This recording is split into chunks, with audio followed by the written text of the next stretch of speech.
है मगन मेरे पास आना रे। आके बाहों में लग जा मेरे दिल बहलाना रे। मेरे पास आना रे, मेरे पास आना रे।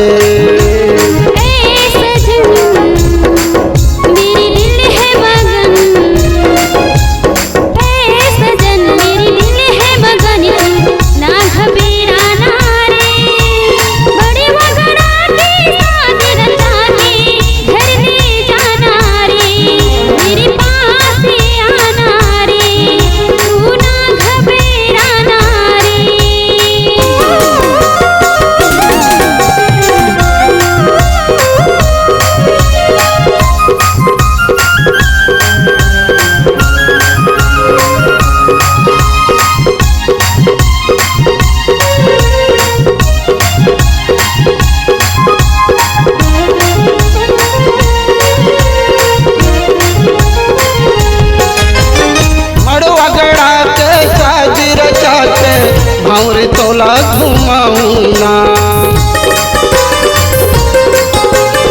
मड़वा गड़ा के साज रचा के भावरे तोला घुमाऊना। हमारे परागी भोजन करागी तुरी भवन माता होना।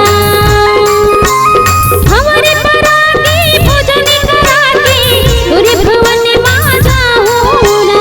ए सजन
जब से तेरी बात सुनी है दिल चुराया रे।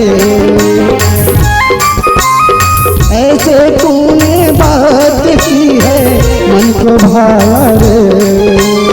ऐ सजन मेरा दिल है मगन, ऐ सजन मेरा दिल है मगन मेरे पास आना रे। आके बाहों में लग जा मेरे दिल बहलाना रे। मेरे पास आना रे, मेरे पास आना रे।